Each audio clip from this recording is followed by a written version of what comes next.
In just over 150 years, Atlanta transformed itself from a remote railroad stop into one of the largest metropolitan areas in America, an impressive feat by any measure, especially when given the city's decimation during the Civil War.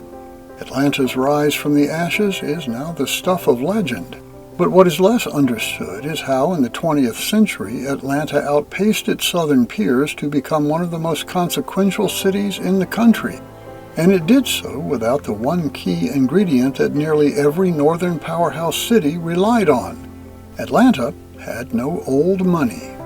In cities like New York, Boston, Philadelphia, Chicago, and Pittsburgh, wealth from the Gilded Age shaped skylines, founded universities, and built cultural landmarks. These were cities blessed, or depending upon your perspective, dominated by old money. The Rockefellers in New York, the Pews and Wanamakers in Philadelphia, the Fields and McCormicks in Chicago, the Mellons and Carnegies in Pittsburgh.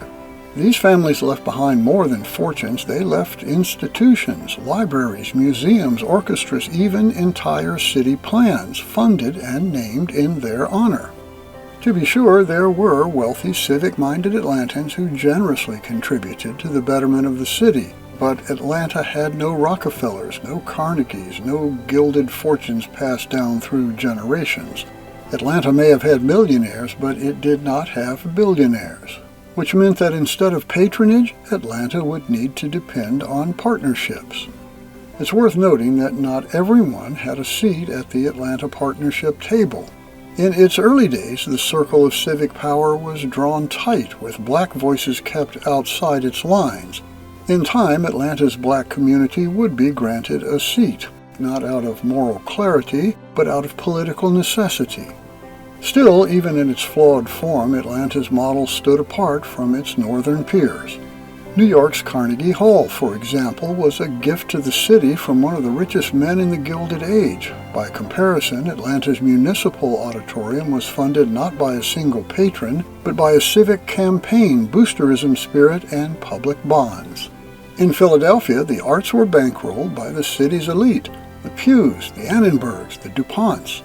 In Atlanta, support for the arts started with Coca-Cola's Robert Woodruff, but the sprint to the finish line came from a mix of corporate sponsors, grassroots campaigns, and homegrown energy. What Atlanta lacked in inherited wealth, it made up for in civic hustle. In Chicago, cultural power flowed from a small circle of old-line families, Fields, McCormick, Pullman. Those families set the civic agenda through philanthropy. In Atlanta, influence was spread more broadly. Business leaders, elected officials, and community organizers came together in coalitions. Decisions were hashed out in meetings, not handed down from mansions. What Atlanta lacked in inherited wealth, it made up for in ambition and in the understanding that real progress meant bringing business, politics, and community to the same table. Out of necessity, Atlanta learned to collaborate. That spirit would come to define the city's path forward, a spirit that some would later call the Atlanta Way. But long before it had a name, that spirit was already in motion in our city. It wasn't old money that caused the phoenix to rise. Atlantans gave it wings. This is Lance Russell, and that is one of the stories of Atlanta.